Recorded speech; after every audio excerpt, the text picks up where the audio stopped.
Damos la cordial bienvenida a la audiencia de educación continua. Hoy iniciamos con nuestra 10ª sesión de USAC frente al coronavirus. Me informo y prevengo COVID-19, agricultura familiar, pandemia y seguridad alimentaria y nutricional.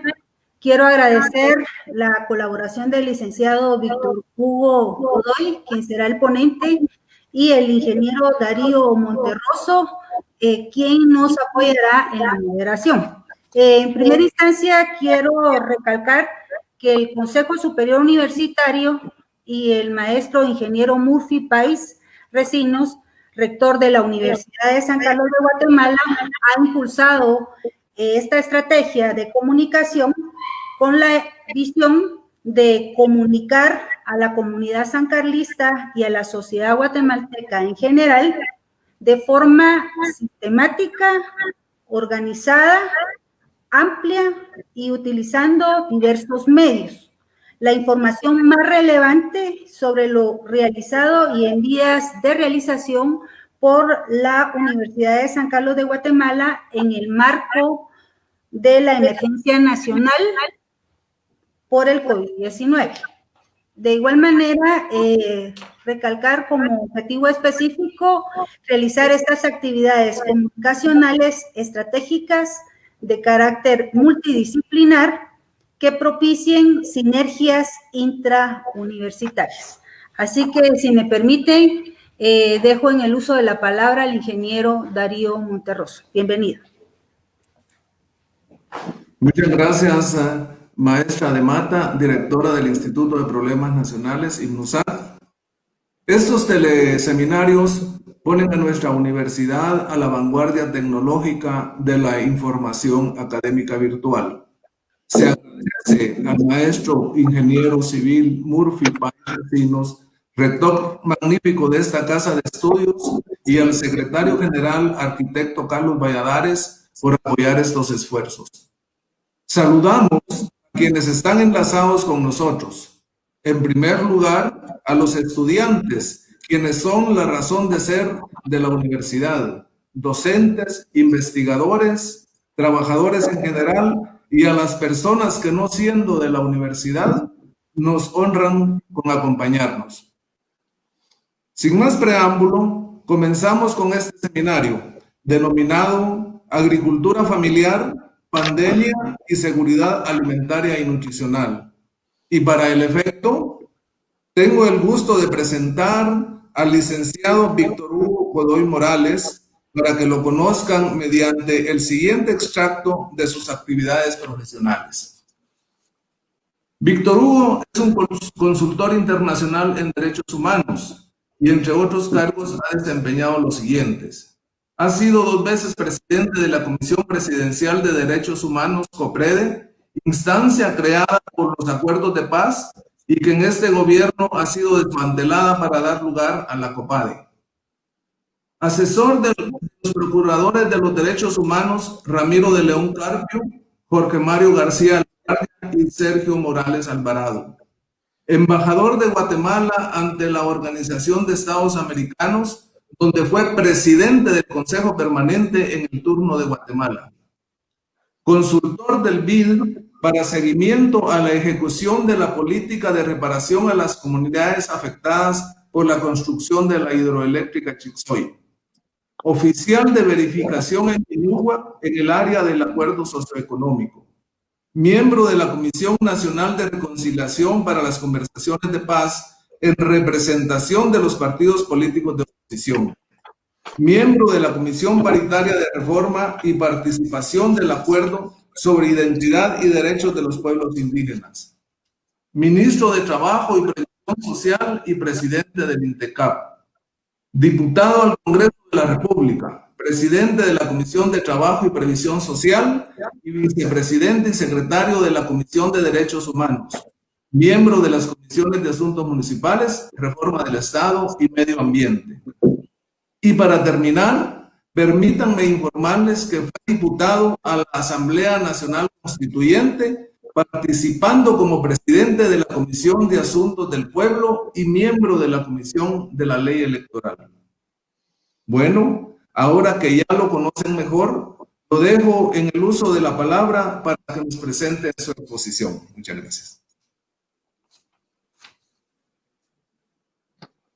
Adelante, licenciado Víctor Hugo. Muy buenos días, tengan todas y todos. ¿Se me escucha? Buenos días.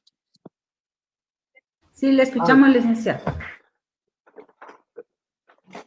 Bueno, primero que nada, muchas gracias a la Universidad de San Carlos por esta oportunidad. Han hecho unos grandes esfuerzos de incidencia para buscar que la agricultura familiar sea de nuevo institucionalizada como una de las tareas del Estado por parte de esta comisión específica y por parte del Instituto de Problemas Nacionales de la Universidad del INUSAC. Yo voy a tratar de plantear aspectos más relacionados con la coyuntura y la transición democrática, como para culminar con la posibilidad de qué es lo que debería de hacerse de aquí para adelante.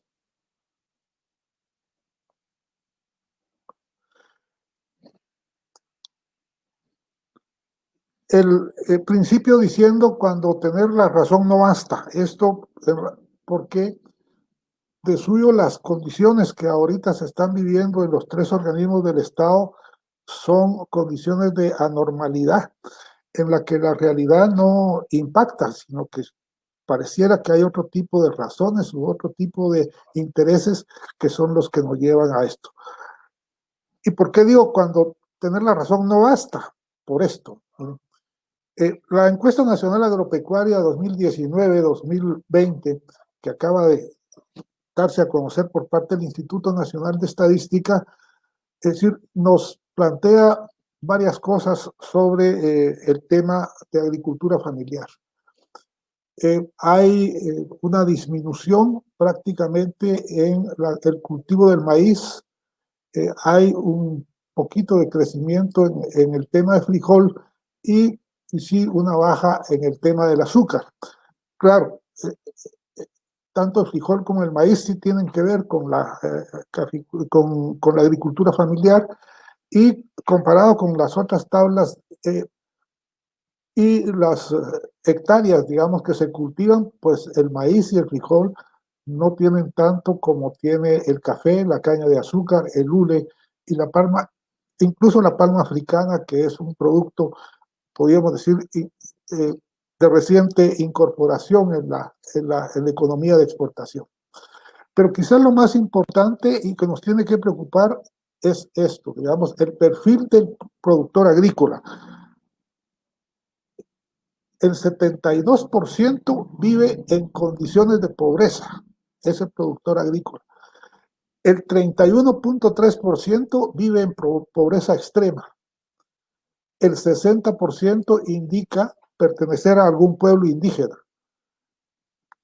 7% las mujeres son jefes de hogar y el 54% se dedican solamente a labores agrícolas. La otra cuestión la otra situación de realidad es el tema de la desnutrición crónica. Se viene hablando desde hace muchos años sobre como un problema estructural que padecen, digamos, la niñez guatemalteca, y al mes de febrero de este año aparecen estas cifras en el entendido de que el promedio es casi la mitad de los niños menores de 5 años que padecen desnutrición crónica, con las implicaciones que esto lleva. Hay algunos departamentos como Escuintla, por ejemplo, que tiene solo 27%, o Zacatepeques, pero hay departamentos como Huehuetenango, como Quiché, como el propio Totonicapán, que tienen grandes porcentajes de desnutrición que pasan del 60 y hasta el 70%. Entonces, esas son como las realidades de nuestro país. Otra cuestión, otra situación es el tema de la población migrante. El censo de 2018 hizo una medición comparada con lo que era el 2002 y resulta que entre 2002 y 2018 del total de hogares, 194.979 reportaron tener por lo menos un integrante del hogar que se fue a vivir fuera del país permanentemente. Es el 6% de todos los hogares que tienen a un familiar como mínimo fuera del país. Esto, pues ya lo hemos dicho y lo hemos oído en muchas oportunidades, es porque el país no les ha dado la oportunidad, o aquí no hay oportunidades para poder desarrollarse sin necesidad de cambiar de vida. Y entonces es ese problema, digamos, de la migración especialmente hacia el norte, hacia los Estados Unidos, representa no solo un problema social para Guatemala, porque los hijos de esos hogares quedan en manos de o los abuelos o familiares cercanos y en algunos casos en manos de la propia comunidad, que algunas tienen sus mecanismos de solidaridad, pero es un problema social grande. Mientras que para la gente que se beneficia, digamos, de la economía y de las remesas, pues qué bueno que estén viniendo remesas, pero el problema es un problema grande.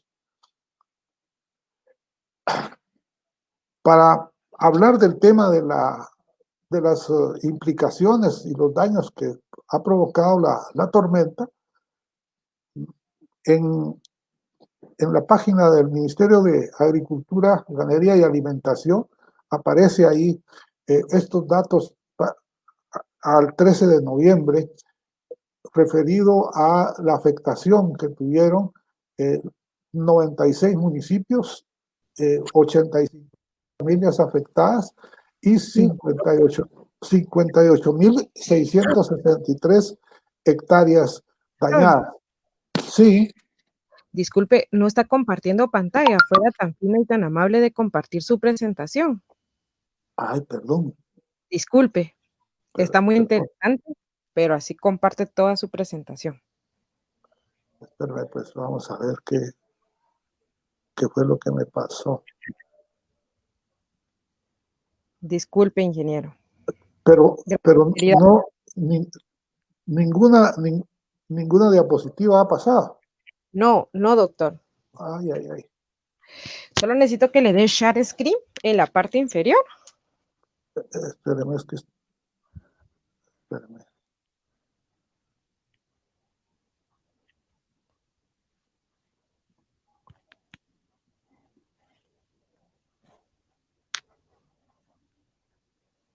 Voy a salirme.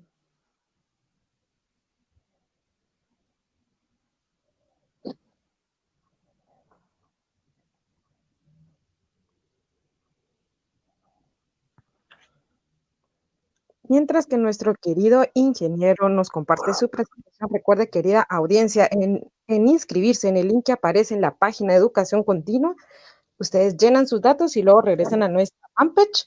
No olviden colocar su nombre completo y entre paréntesis las palabras en línea. Esto es indispensable ya que así se toma su asistencia el día de hoy. Listo, doctor, ya está compartiendo. Gracias, doctor. El uso de la voz es suyo. Bueno, entonces voy a tomarlo desde aquí que había llegado, ¿verdad? Perdone, yo creí que la tenía compartiendo porque yo la tenía aquí enfrente. Bueno, hablé de los migrantes. Estábamos con los daños que provocó la tormenta ETA, que implicó daños en 96 municipios, en 85,000 familias afectadas y alrededor de 58,600 hectáreas dañadas.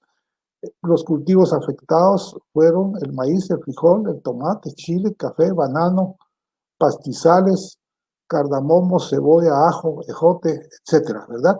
Que prácticamente son los que se producen en la agricultura familiar. ¿Cómo pudimos haber llegado a esta situación que implica el 50% casi de niños desnutridos crónicamente? Tanta gente que se tiene que ir del país por falta de políticas económicas que generen ingresos suficientes. Entonces voy a tratar de explicar este tema de cómo llegamos a esta situación. Voy a principiar con mencionando los diarios de sesiones del constituyente, porque ahí estaba la aspiración. Cuando se discutía el régimen económico y social, en la sesión del 8 de marzo de 1985, el diputado Jorge Skinner Klee dijo lo siguiente: tenemos el proyecto de la democracia cristiana muy bien hecho, bien trabajado. Sin embargo, a mi juicio, contiene expresiones de tipo ideológico que son inaceptables. Define la economía del país como integrada por 3 sectores: el público, el mixto y el privado.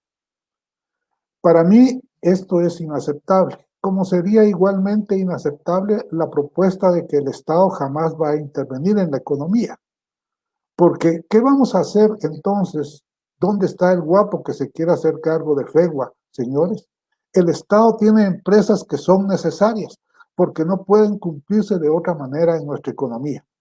Podríamos hacer una lista de ellas y todos quisiéramos reducirla.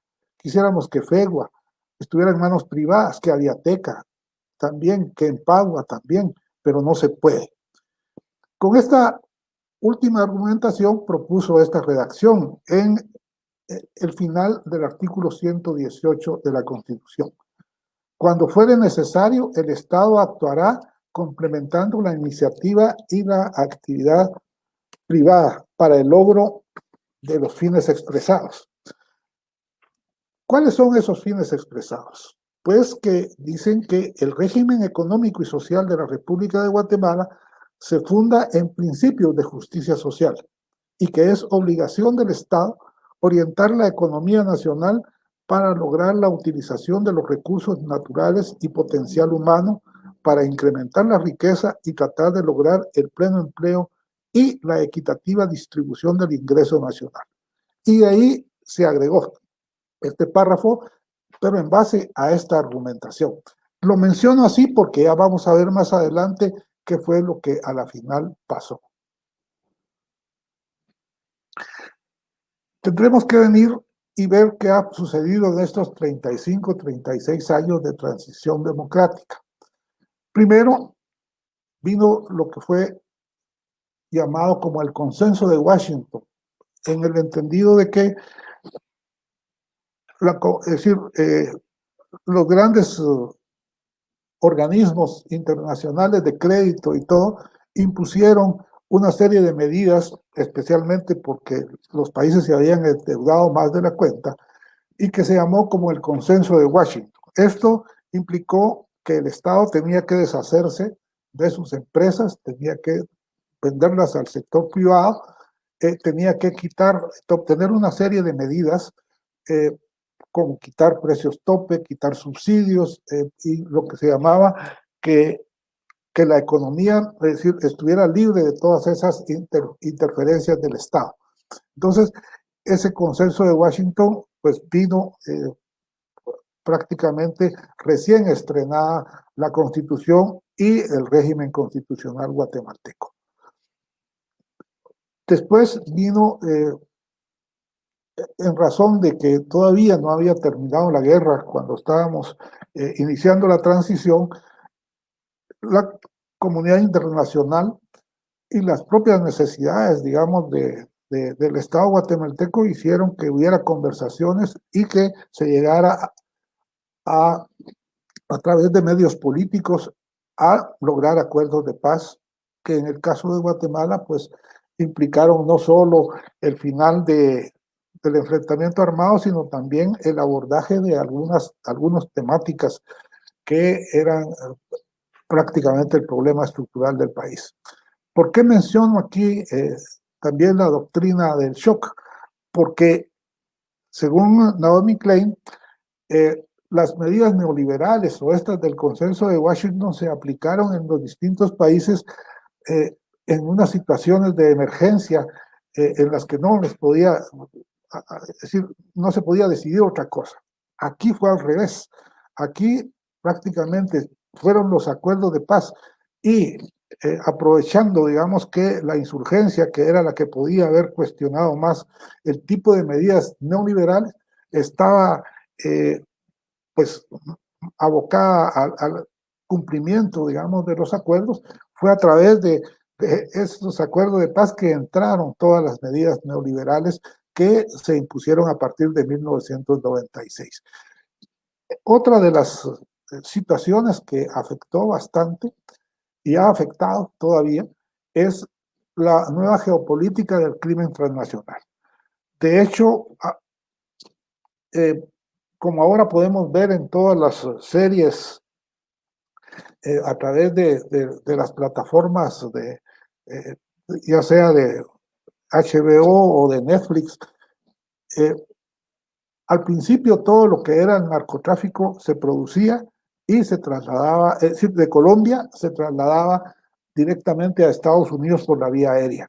A partir del Plan Colombia, pues esto principia a cambiar y entonces prácticamente todas las redes criminales principian a abrir caminos y abrir brecha en todo lo que es la parte de Centroamérica, lo que hoy se llama el Triángulo Norte, El Salvador, Honduras y Guatemala, para pasar a México con todo lo que es, en un principio, pues el tema de la droga, pero ahora eso también tiene trata de personas, contrabando y otra serie de ilícitos que afectan todo lo que ha sido el quehacer guatemalteco en lo político y en lo que es nuestro Estado de Derecho.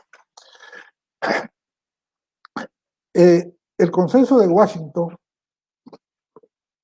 se asume en dos instrumentos fundamentales. Uno es la reforma constitucional de 1993 al 94, que prácticamente en su punto medular de esa reforma le quita la posibilidad al Banco de Guatemala de ser el agente financiero del Estado. El Banco de Guatemala, a partir de 1946 hasta esa fecha, jugaba el papel no de prestamista para el Estado, pero jugaba el papel de poder generar líneas de crédito para que la banca privada pudiera financiar con crédito preferente actividades que al Estado de Guatemala le interesaban. Así, cuando, por ejemplo, se creó el mercado común centroamericano y había que trabajar el tema de sustitución de importaciones, el Banco de Guatemala generó esa línea de crédito para respaldar esa orientación de la economía por parte del Estado. Al quitarle esta posibilidad y prácticamente ser el déficit fiscal ahora privatizarlo, porque ya no lo maneja el Banco de Guatemala, sino que lo manejan los bancos privados, eso le dio pues un toque a ese artículo 118 constitucional, porque entonces ya no puede con toda propiedad orientar la economía el Estado guatemalteco. Y la otra medida fue en la ley del organismo ejecutivo. De suyo, yo leí el diario de sesiones con las palabras de Skinner Clegg, que fue el que propuso ese último párrafo del artículo 118. ¿Por qué? Porque aquí está tomado y tergiversado de una manera burda que prácticamente contradice lo que es la Constitución. Dice que el último párrafo del artículo 118, que fue el que les leí, se infiere que el Estado guatemalteco ha de regirse según el principio de subsidiariedad, según el cual el Estado no se arroga funciones que pueden ser ejecutadas por los ciudadanos individual o libremente asociados. Esto generó que el Estado ahorita no pueda ni siquiera construir vivienda. ¿Por qué? Porque solo puede subsidiariamente. Y así sucedió con salud y así sucede con todas las cuestiones, porque el concepto que se metió acá de subsidiariedad, que no está ni pensado en el artículo 118, ni está pensado así en toda la Constitución, es una cosa que contradice totalmente y que a la final que contradice totalmente el espíritu del constituyente y los fines para los que el Estado fue creado.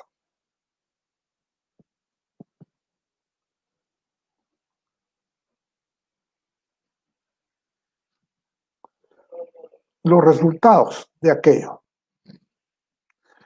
pues prácticamente se privatizaron servicios y activos, es decir, todo el mundo cuestionó y pataleó, por así decirlo, sobre el tema de las privatizaciones de los servicios como Guatel o la propia energía eléctrica. ¿Por qué? Porque el artículo 134 de la Constitución decía que si se quería suprimir un ente autónomo, que eran los que prestaban estos servicios, tenía que hacer eso, pasar por el Congreso. Esto no se hizo así y la Corte Constitucional en aquella época santificó las cuestiones que se hicieron. Se privatizaron los servicios, el correo, es decir, hasta ahorita recientemente estamos recuperando correo, porque eso se privatizó y ahí se abandonó.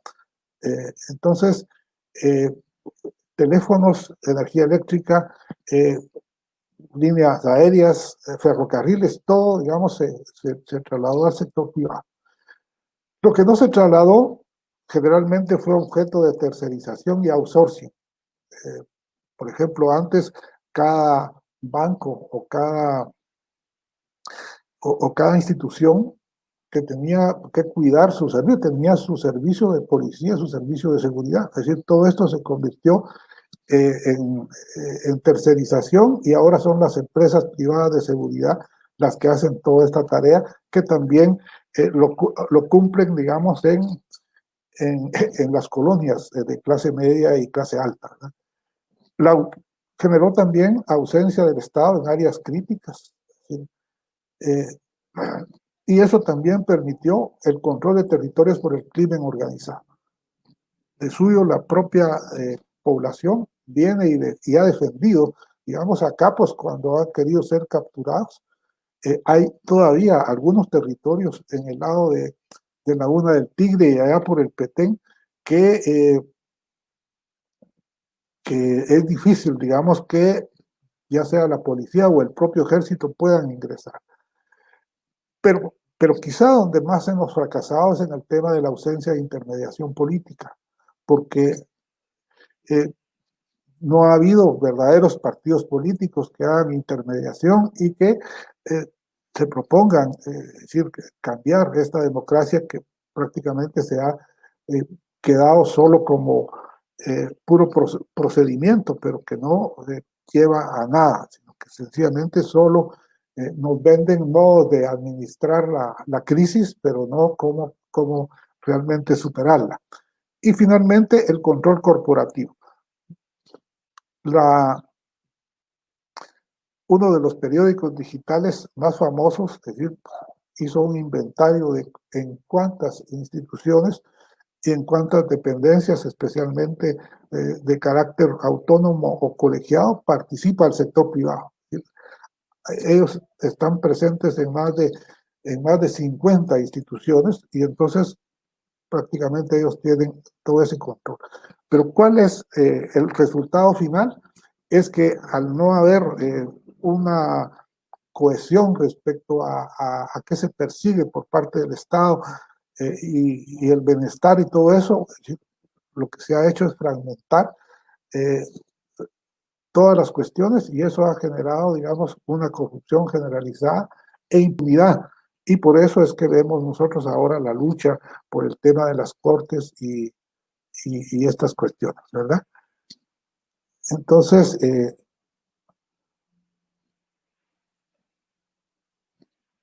ahí tengo la otra parte, se refiere a la lucha contra la impunidad y la corrupción y la inflexión aislacionista.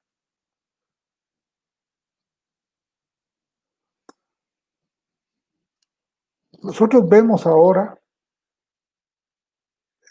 que también no está lejano a lo que está sucediendo en el mundo, que en el Congreso, que en el gobierno, que en grupos sociales, es decir, se habla del antiglobalismo.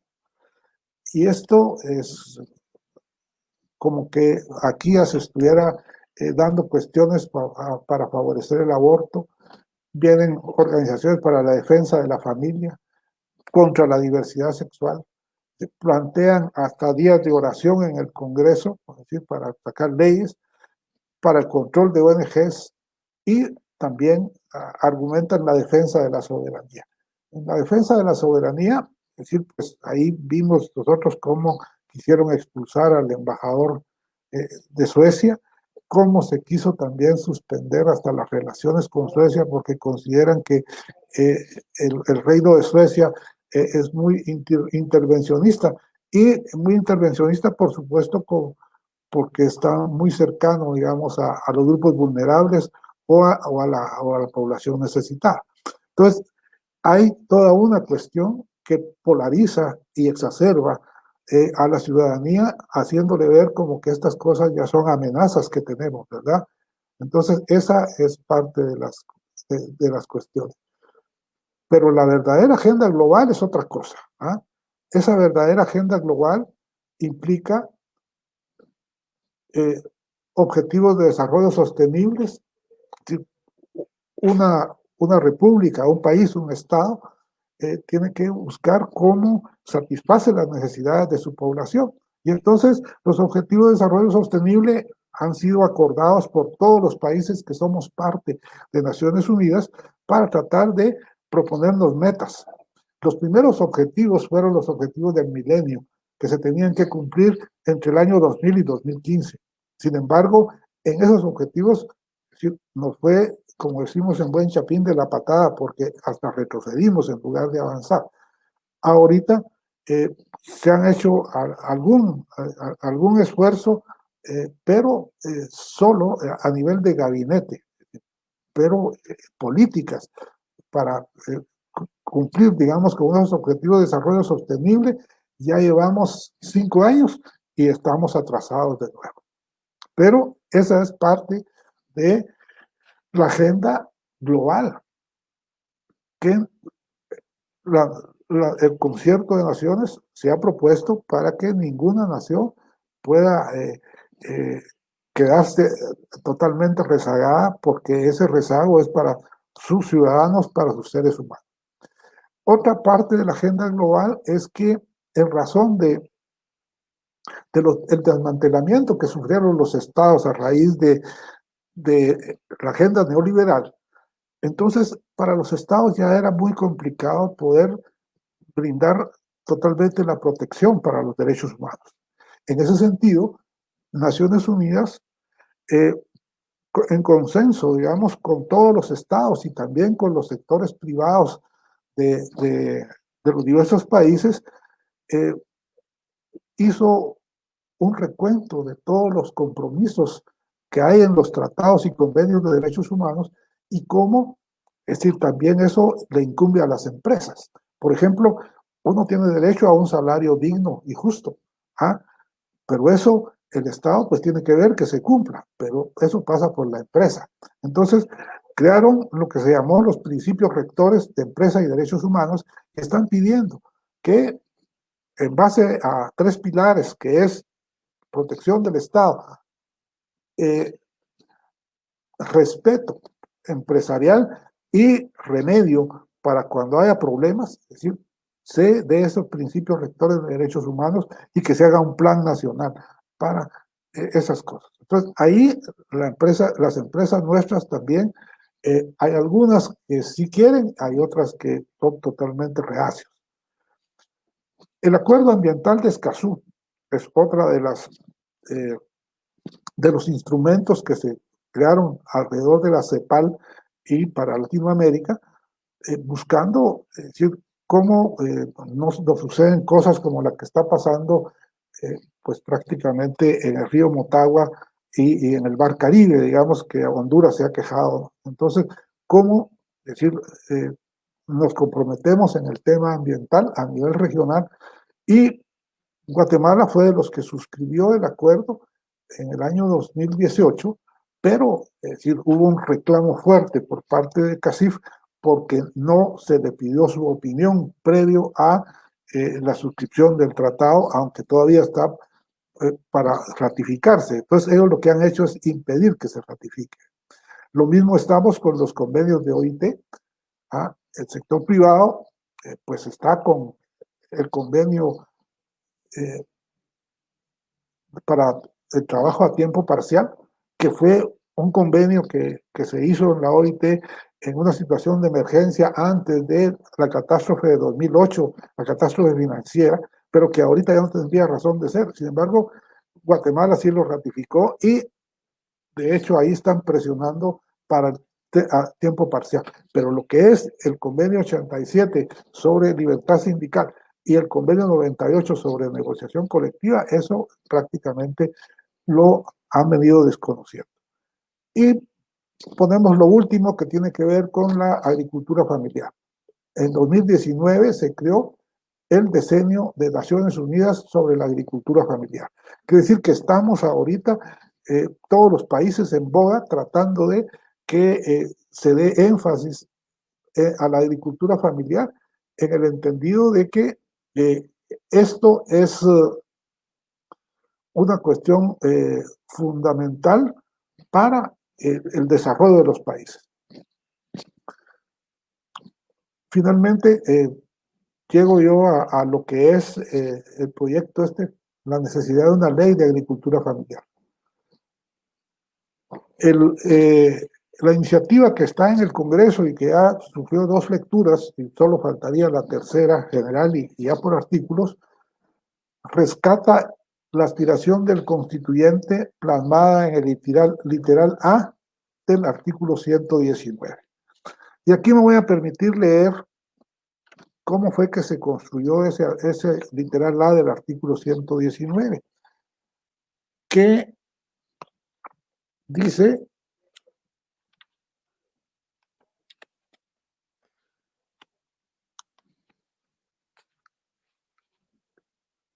son obligaciones fundamentales del Estado en el régimen económico y social promover el desarrollo económico de la nación, estimulando la iniciativa en actividades agrícolas, etc. Esto fue producto de una enmienda en la Comisión de los 30 el día 12 de marzo de 1985. Y entonces dice así: propongo la siguiente enmienda por sustitución parcial. Suprimir la palabra privada. ¿Por qué? Porque decía el artículo que había que estimular la iniciativa privada. Y entonces el argumento fue este: nos permitimos proponer esta enmienda para quitar la palabra privada en razón de lo siguiente. En la vida diaria y en el quehacer diario del país se ha tratado de acuñar una serie de términos que en alguna medida se han sectorizado o parcializado. Así, por ejemplo, escuchamos decir que el sector productivo del país se pronuncia por tales o cuales medidas que toma el gobierno. Ese sector productivo resulta que son solo los empresarios, y ahí no están representados los trabajadores, que son parte importante de ese sector productivo. Por eso mismo, cuando aquí se dice iniciativa privada, es un término también acuñado en los medios de comunicación que significa una parcialización, porque plantea como que si fueran solo los empresarios. Por eso mismo proponemos la enmienda para que sea una enmienda equitativa. ¿Por qué lo traigo a colación? Porque pareciera que La institucionalidad estatal solo está para el servicio de la exportación de los grandes terratenientes, pero no de el pequeño y mediano agricultor. Por eso digo que este proyecto de ley rescata la aspiración que fue esa, porque en realidad se le quitó la palabra privada para evitar ese tipo de sesgo. También es el inicio de la recuperación del sector público agrícola. Y aquí quiero permitirme contar una pequeña anécdota. En los años, a principios de los años 80, yo era director de servicios públicos en la Municipalidad de Guatemala. Y el alcalde me pidió que yo platicara con los representantes de Guapagra, porque ellos tenían en concesión el rastro de ganado menor de la Barrera. Y que yo poco a poco les fuera diciendo que ya no se les iba a renovar esa concesión. Entonces, ahí conocí a un personaje que era un señor cubano de los que vinieron después de la revolución y que hicieron pues aquí su buena fortuna. Y entonces él me contó esto. Él se llamaba, porque ya murió, se llamaba Gerardo San Pedro. Y entonces él me contó que hubo un momento, él tenía unos 20 barcos camaroneros y hubo otra compañía que quiso principiar a operar. En aquel entonces no había Digepesca o ni esas oficinas que eran parte del sector público agrícola, me acuerdo. Y entonces era el Departamento de Estudios Económicos del Banco de Guatemala quien prácticamente decidía una autorización o no para la otra compañía. Entonces él me contó que había logrado a través de dádivas conseguir que los expertos de estudios económicos del Banco de Guatemala declararan que más de 20 barcos ya atentaban contra la fauna marina guatemalteca y que ahí se quedó la cuestión y entonces ya no autorizaron a la otra compañía. Entonces, quiero decir pues que cuando ya nace, es decir, el sector público y este tipo de cosas, pues tuvieron, no digo que se eliminó la corrupción, pero ya tenían otro tipo de criterios para, por lo menos a nivel de las licencias o del respaldo que tenían que dar. Entonces, quería contar esto porque sí creo yo que fue uno de los graves errores haber desmantelado lo que era el sector público agrícola que se había principiado a formar en 1970 a través del primer Plan Nacional de Desarrollo que había estado dirigido por Guillermo Rosenthal en la Secretaría de Planificación Económica. Sin apoyo a la agricultura familiar no hay economía campesina, ni seguridad alimentaria y nutricional, especialmente ahorita en la pandemia. De hecho, es decir, todo lo que han sido las medidas de confinamiento, todas las que ha sido, digamos, la paralización que tuvo la economía, la agricultura familiar y la economía campesina fueron los que estuvieron surtiendo los mercados. Hubo enfrentamientos cuando no se les quiso dejar venir a surtir sus productos acá a la ciudad por el tema de las medidas de restricción, pero esa economía familiar, esa agricultura familiar y esa economía campesina prácticamente surtieron todos los mercados para que pudiéramos tener satisfactores alimenticios. Entonces, digo yo, sin economía campesina fortalecida no hay desarrollo rural y sin desarrollo rural no hay desarrollo nacional. Y como ahorita estamos viendo la posibilidad para que pueda salir esa ley, yo, en base a lo que he expuesto y en base a mi experiencia, digo, hay que convencer a la presidencia y al Ministerio de Agricultura en el organismo ejecutivo, porque solo el Congreso ahorita solo el Congreso no va a tomar una decisión sobre esto. Si logramos poner de acuerdo al organismo ejecutivo que respalde la prioridad y la necesidad que hay para esta ley, es decir, eso es parte del trabajo que hacer. En el Congreso, por supuesto, ya hay un frente contra el hambre que respaldaría. Habría que articular a los partidos progresistas, en el entendido de que la propuesta es una cosa con la que ellos comulgan, y finalmente hacer lobby con diputados que firmaron el dictamen y aún con diputados que son de la alianza oficial, pero que tienen todavía la conciencia de poder quedar bien, es decir, con sus electores, y porque saben, es decir, las implicancias que esto tiene en cada uno de sus departamentos o distritos. Es todo por lo que en lo que a mí compete, así que muchas gracias por su atención.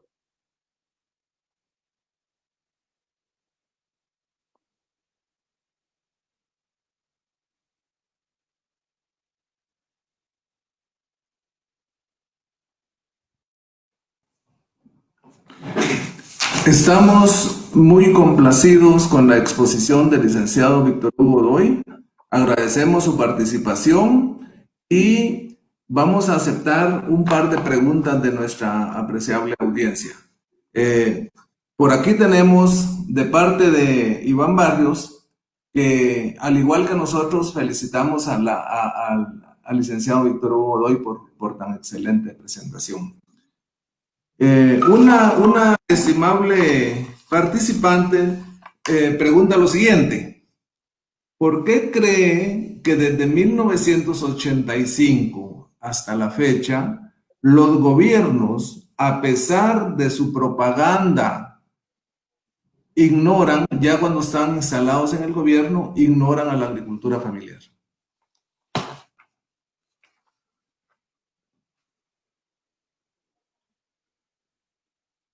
Licenciado. Bueno, miren, lo que pasa es que hubo atención. Lo que sucede es que prácticamente a partir de 1980 se principia a haber un cambio, no solo a nivel del Estado, sino también a nivel de los sistemas de contratación. Y en las grandes fincas y en la economía agrícola. Entonces, principian cambios, y cambios importantes. Yo recuerdo que allá por los años 80, a mediados de los años 80, uno encontraba, es decir, cientos de campesinos a la orilla de las carreteras, en la costa sur. ¿Por qué? Porque los habían desalojado. Ellos eran los que habían nacido en las rancherías. Y entonces principió a haber un cambio ahí en los sistemas de contratación, y poco a poco se fue dando otro tipo de modelos. En eso vino el tema del desmantelamiento del Estado, y yo, que pertenecía a un club 4S, porque el extensionista, digamos, de Luciano Wong, me recuerdo yo, Wong Galdames, es una familia muy, muy famosa, no solo en eso, sino porque han destacado en todas las disciplinas. Entonces nos enseñaban a nosotros cuestiones agrícolas, la gente de los cascos urbanos, ¿verdad? Y entonces, y ellos eran los extensionistas, ¿verdad? Que iban y le daban asesoría a los agricultores. Lo pongo de esta manera. En 1991, digamos, cuando yo casi me jubilé del tema de constituyente y de Congreso, quise,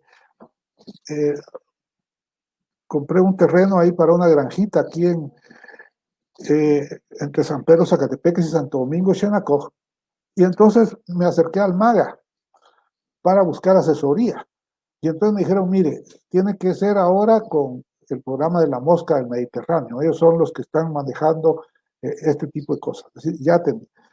Pero también me acerqué a ellos para ver el tema de que me fueran a hacer el aforo de un pozo artesanal, no un pozo mecánico. Y llegaron, por supuesto, dijeron, mire, de hecho, no, si nosotros solo atendemos, es decir, pozos mecánicos, aforo de artesanal, no vemos. Ese tipo de cosas ya existía, digamos, ya para ese momento. Poco a poco el Estado fue abandonando este tipo de tareas. Después de Mosca del Mediterráneo, después se llamó Profruta, y por supuesto que uno lograba asesoría, pero ya no era, es decir, como sucedía en tiempo que existían los extensionistas, ¿verdad?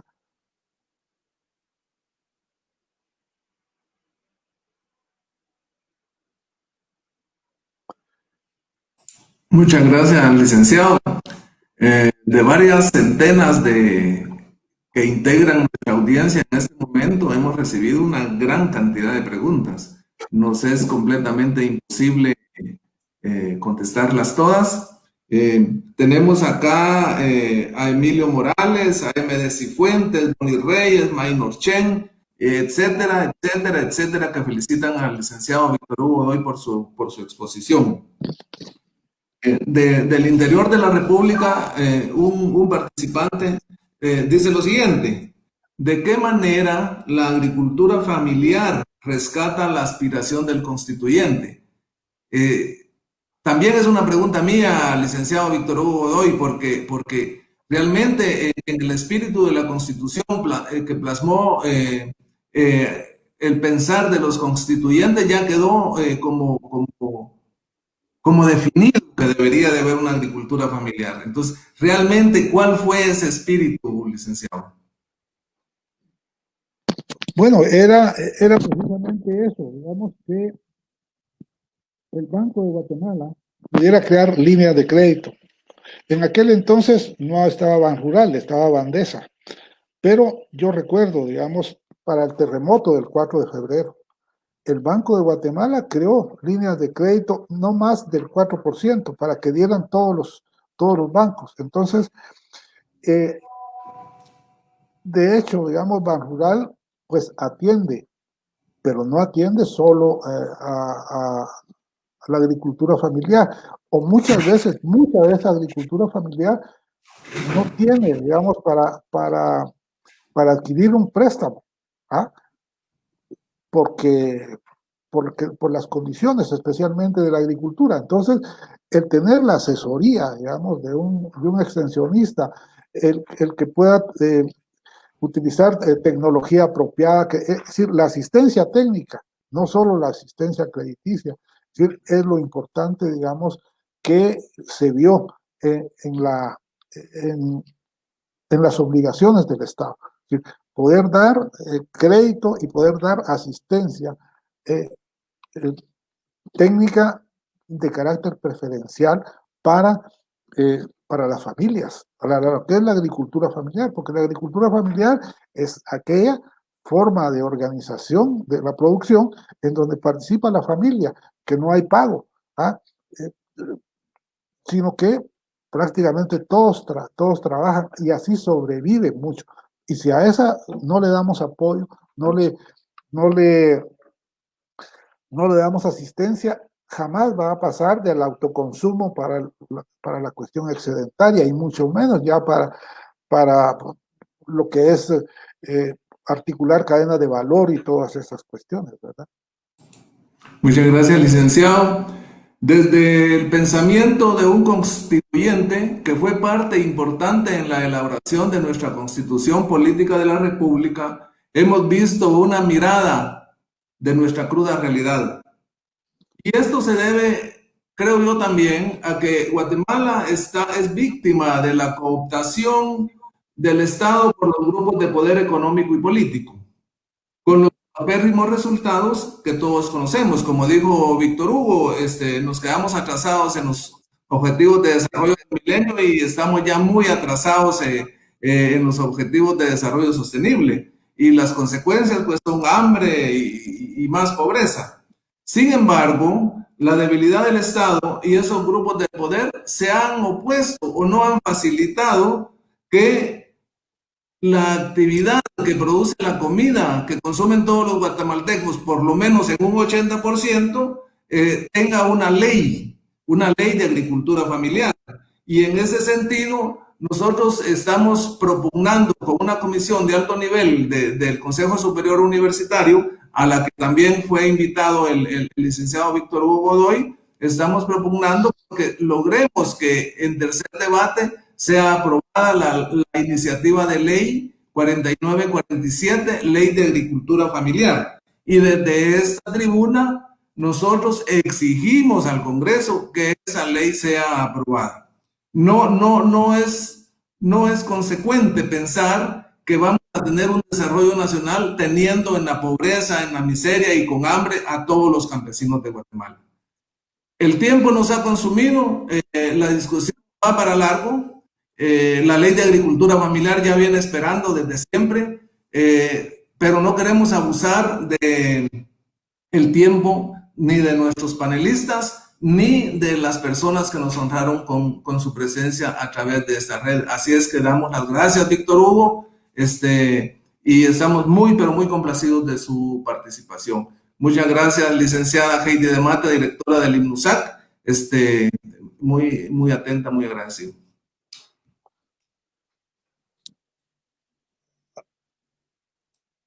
A ustedes, yo, muchas gracias, Heidi, muchas gracias, Darío, muchas gracias, Betty, muchas gracias, Edgar. Muchas gracias, licenciado Víctor Hugo Godoy. Yo solo quiero aprovechar una última interrogante. Dice, siendo la agricultura la base de alimentación diaria de los agricultores, que son los más afectados en todo sentido, ¿por qué el gobierno no los apoya?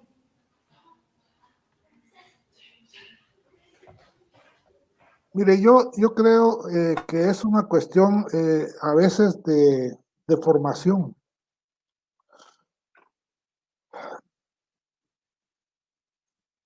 Yo he creído, digamos, que cuando desmantelaron el Estado, cuando alguien dispuso que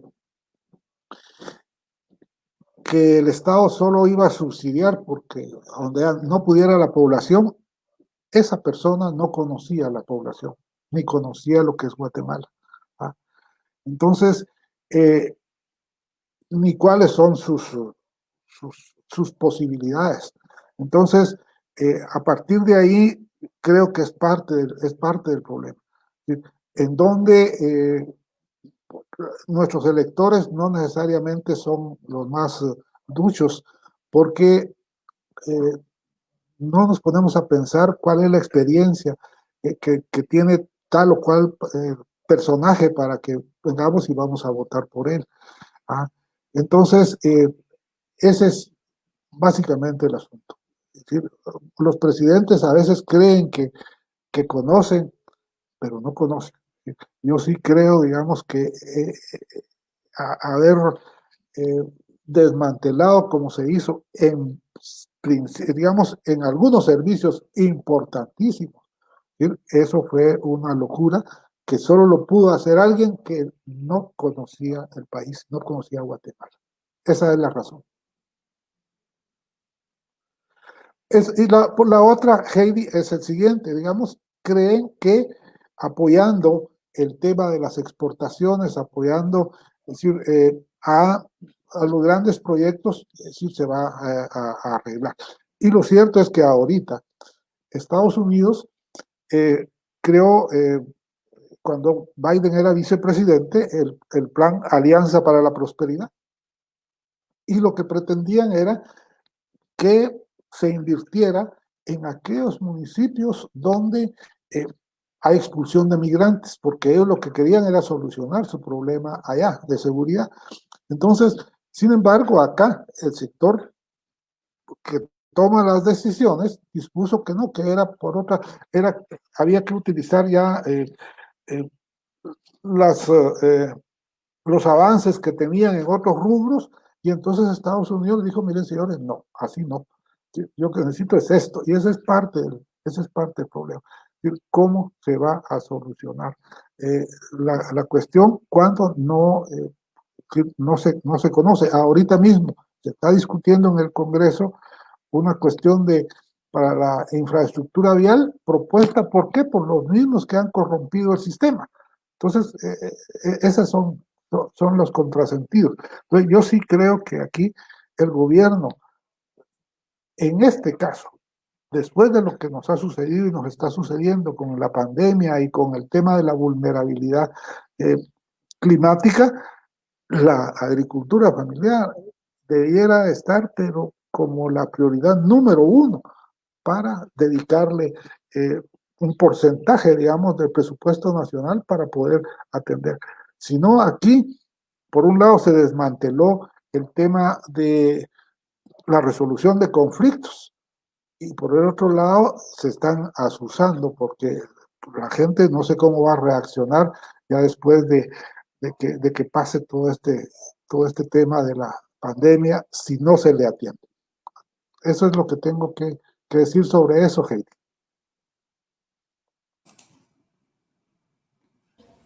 Muchas gracias, licenciado. Hay una siguiente pregunta. ¿Qué acciones se pueden emprender para que los fenómenos naturales no terminen en pérdida de cultivos, afectando con ello la agricultura familiar? Bueno, ese es un problema ya de carácter estructural, porque es como ahorita estaba lloviendo, estaban pasando unas casas ahí en la orilla de un barranco, en la zona 7, dicen, miren, las personas están reforzando sus viviendas, pero haber construido ahí, es decir, eso no se debió haber permitido, digamos, pero la necesidad es la necesidad. Entonces, igual estamos con el tema de agricultura familiar. Estamos viendo que la frontera agrícola se amplía en partes donde solo debiera ser terreno para cultivos forestales, no agrícolas. Entonces, ese es parte del asunto. Entonces, por un lado. Y por otro lado, pues, de hecho, con la cosa del cambio climático, ahorita pues pareciera que ya no viene tan fuerte esta tormenta o este huracán Iota, pero ya se está formando otro, porque son cosas en las que no tenemos control, pero básicamente lo que no tenemos es mecanismos prácticamente institucionales para enfrentar estas cosas, ¿verdad? Que se podía hacer, digamos, yo tengo familiares allá en Cobán, familiares de mi esposa, es decir, a la orilla del río, cabal ahí, es decir, no quedó nada, es decir, se llevó sus casas, ¿verdad? Es decir, no estoy hablando de agricultores, estoy hablando de... Entonces, en el caso de agricultura, pues parte del problema es dónde están esas siembras, dónde están esos cultivos, ¿ah? Porque estamos en un terreno bien difícil, ¿verdad? Respecto a las vulnerabilidades al clima. Licenciado, me indican que todavía tenemos un poquito de tiempo. Yo una no tengo... felicitación de Nelly Corina de León López, Brendy Cuyuch, Marleni de León Esquivel y 20, 30 personas más. También alguien nos pregunta que quisiera su opinión en el sentido de que qué escenario prevé usted de acuerdo a lo que sucede en Estados Unidos con la elección del nuevo presidente. ¿Qué efectos podría tener para Guatemala en cuanto a migración y en cuanto al mejoramiento de la economía campesina? Mire, aquí hay dos cosas. Uno, con Trump, lo que se vivió fue una exacerbación del racismo y de la xenofobia, pero que no quería decir que no hubiera antes. Es decir, lo que sí había, digamos, en tiempo de Obama, es decir, prácticamente se retornaron a miles y miles de guatemaltecos. Es decir, no con la drasticidad ni con las cárceles pero hay que recordar que el plan ese plan Alianza para la Prosperidad se inició debido a eso, a niños menores sin acompañamiento que aparecieron en la frontera.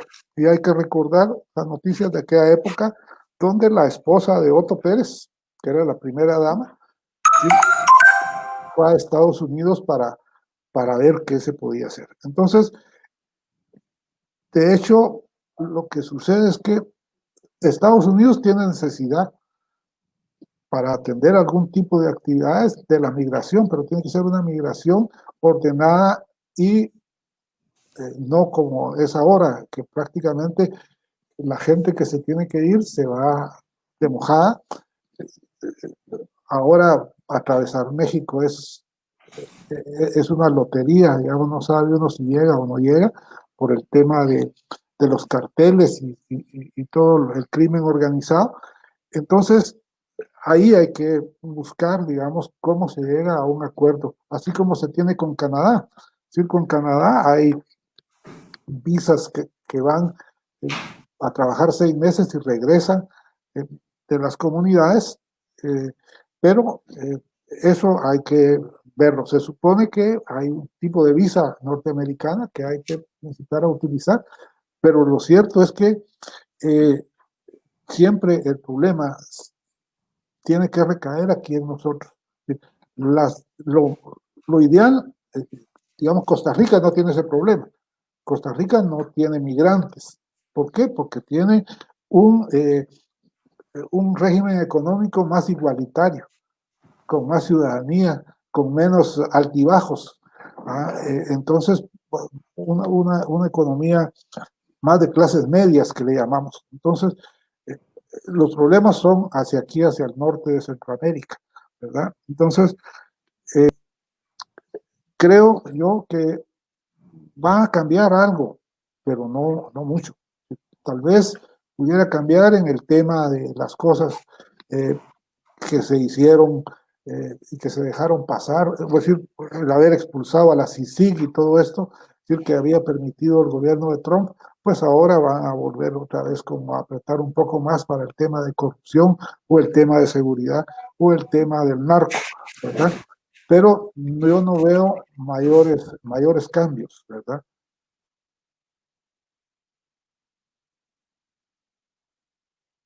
No te oigo.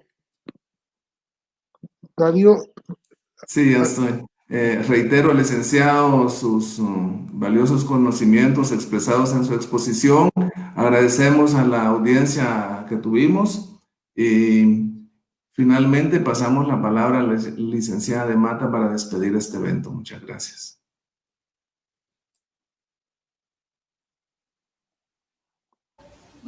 En nombre de la Universidad de San Carlos de Guatemala, queremos agradecer la intervención del licenciado Víctor Hugo Godoy, que nos ilustró realmente sobre la problemática de la agricultura familiar. Y de igual manera agradecerle al ingeniero Darío Monterroso, quien nos colaboró coordinando dicha actividad. Quiero aprovechar el espacio para convocar a Educación Continua que nos siga acompañando. El día 19 de noviembre tendremos los siguientes ejes temáticos: preparándonos para el retorno, la nueva realidad de la educación superior. De igual manera, el 29 de noviembre tendremos la exposición Reforzando el retorno, ayuda psicológica para el regreso laboral. Y para finalizar, el 26 de noviembre, justicia penal y COVID-19. Así que están cordialmente invitados a que nos acompañen los días jueves y martes de cada semana del mes de noviembre a las 11 de la mañana, y agradecer la colaboración del programa de educación continua. Que tengan el mejor de los días. Muchas gracias, muy buenos días. A ustedes, muchas gracias por la invitación y la oportunidad. Estamos a la orden.